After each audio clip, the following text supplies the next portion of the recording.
The story is told in Nach. Oh, in the office, go to the right table before my office, and you'll see a bag there. Take from there. Okay. The story is told about Daniel the prophet. We all know the story of the lion's den. It's a different story. He was with some people, and he had a vision shown to him as a prophet of something that brought a great trepidation to him. The people were with him, were not prophets, and hence did not see the vision.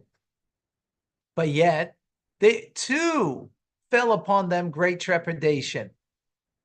So the Talmud discusses this. What does it mean? We understand that Daniel, that he had great trepidation because he saw a vision, a heavenly vision, a divine vision, and therefore he was in a state of trepidation rather. How do we understand the other people with him? So Talmud says that you can have your mazel see something, but you don't see it. Your mazel means, I don't know if I wouldn't call them your lucky stars, but your mazel means that which is beyond you. You're the source of something that's greater than you, that there can be a perception there, and you're totally unaware, but yet befalls you great trepidation. How do we understand that? Welcome to Tanya Today. I'm Rabbi Ronnie Fine, coming to you from Chabad Zichron Kadeshim in Montreal, Canada, where it's a privilege and a pleasure to share with you the Tanya. We continue in the 48th chapter of Tanya, dealing with a concept of reciprocal love. That when a great king, God Almighty, takes you personally out of your dunghill, out of your limitations, out of your Egypt, and gives you the opportunity to connect to him, you reciprocate. In this chapter, we take this to a different level now. And what that means. What does God do for us? We're in the middle of a thought that we're going inch by inch to understand more deeply this thought. And where we are now in this thought is that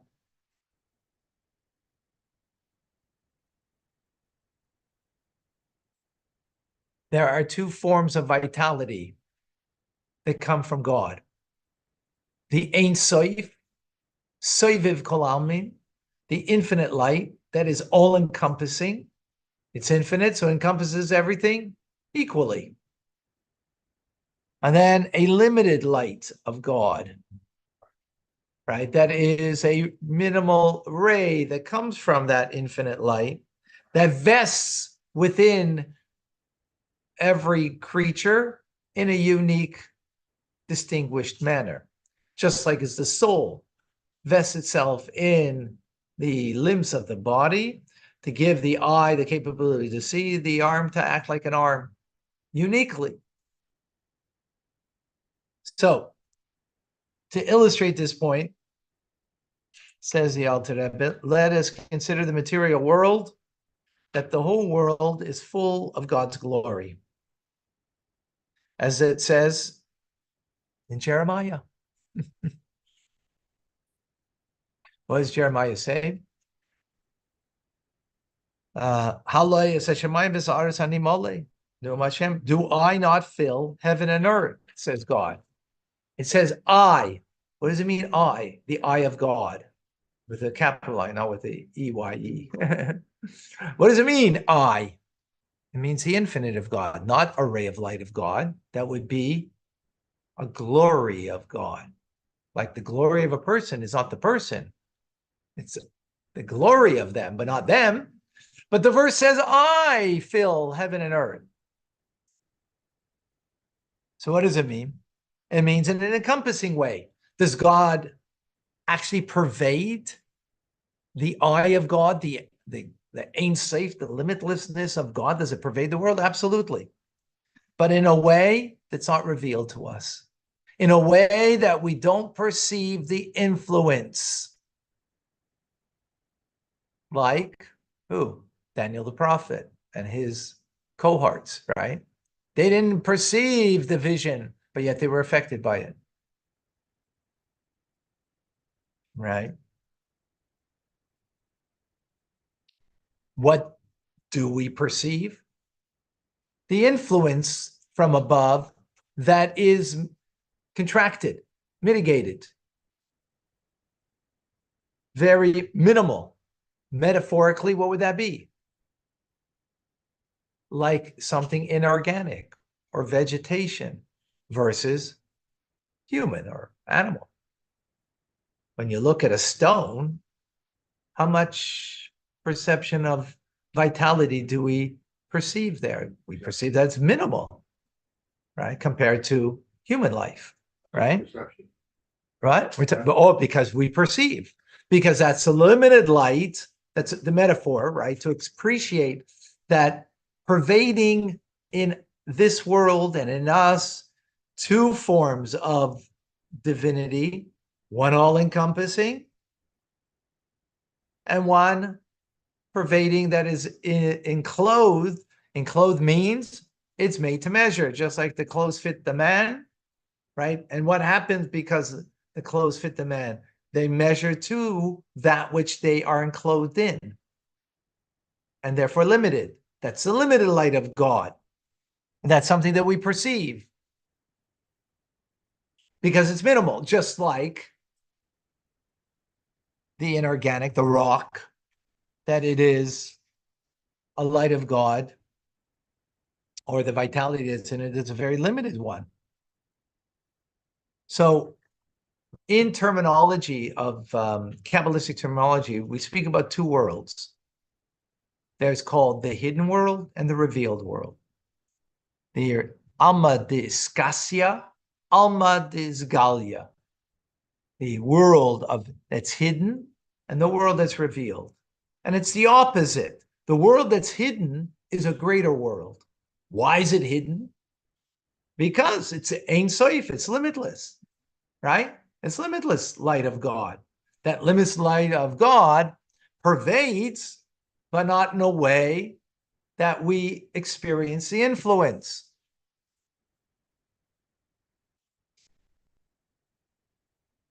Therefore, we call it encircling.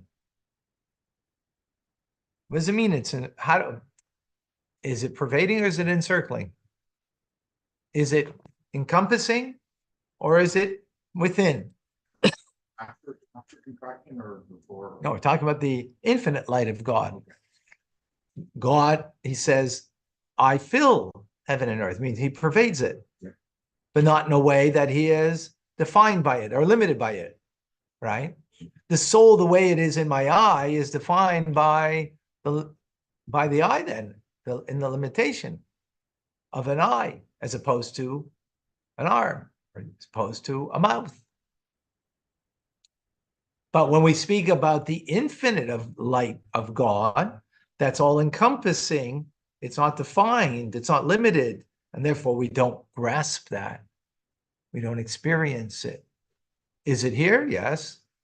That was the story of Daniel and his cohorts that were with him. They didn't perceive the vision, but yet the vision affected them because it was beyond their capability of perception. The rock involved in encircling, in other words, if it's encircling. No, the rock is the limitation of the contraction of the light, the way that's pervading in a way that's clothed. In reality, it's the same. It's all the same. No. Follow the nuance over here. Right, we're making a distinction. Now, so what does it mean that is encompassing and yet it's within? Here's an example that the Alter Rebbe says. I have this image of this cup in my mind, right? I'm looking at, so do you. How do I have that? How do we call that? We call that it's encompassed in my mind. Is the image in my mind? Yes. But yet the terminology, it's encompassed in my mind, right? That's how we would refer to it, right? Now, the only thing that's encompassed in my mind is what? The image of the cup rather than the cup itself, right? Where we're going to go with this, because we're finished the class in the middle of a thought, is by God, there's also everything is encompassed in him. Is it merely the image, as is by us? No, but more on that to come, right? But the metaphor for us to appreciate is that, yeah, this cup, the image of this cup is encompassed in my mind. That's how we would call it. Is the image in my mind? Yeah, but we don't call it in a manner. Why? Why?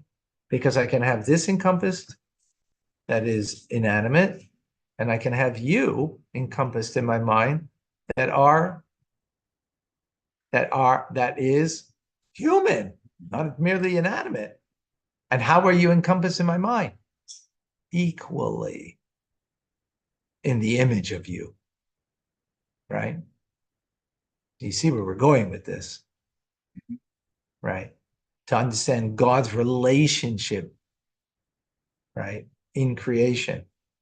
But we're not going there because it's the end of today's class. But you see where we're going with the thought. It's a very powerful idea, right? That and what's important over here is that what's important over here, folks, is that we have a metaphor to appreciate God, how he encompasses everything equally, right? That's the encompassing light of God that is infinite. So we have an it because I'm it now. This is in the image of this in my mind. So is Beryl and David and Ariel and Menachem Hillel.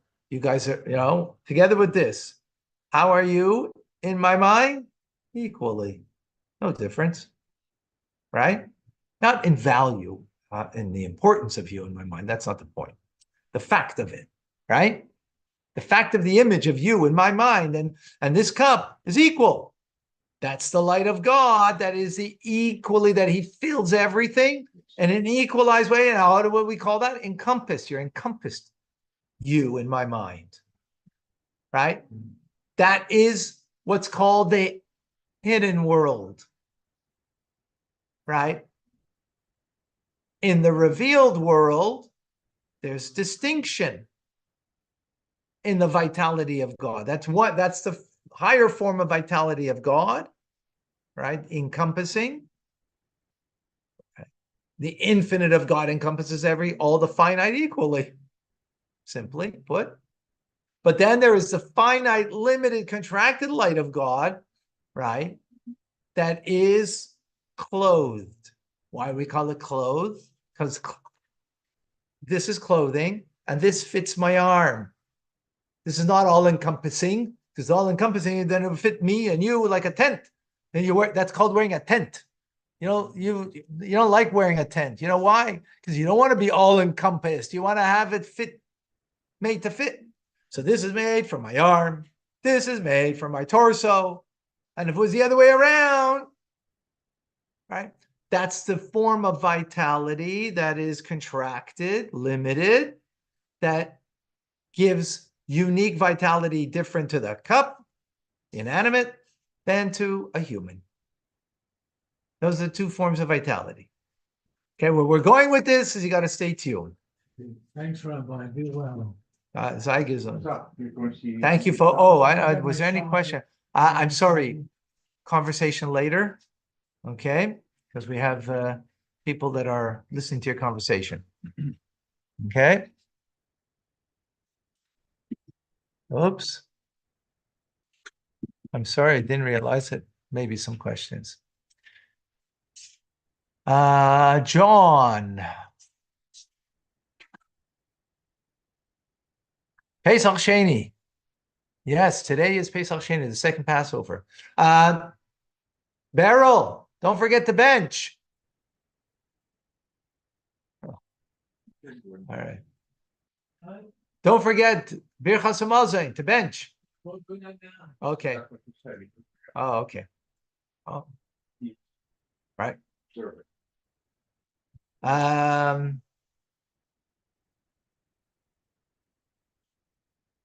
Yeah, so today is the second Passover, and a bunch of people here are eating matzah today.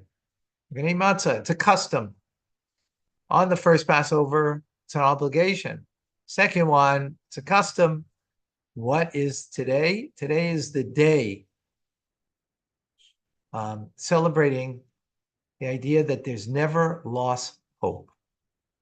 You might be distant from God, from the city of Jerusalem when it came the first Passover to bring the Paschal Lamb offering. Or you might have been impure and you couldn't bring the Paschal Lamb offering, right? God gives you another opportunity. You can bring the Paschal Lamb offering. And as the previous Rebbe said, this teaches us an important lesson in life. Even though we don't have this mitzvah today, but the lesson we have today.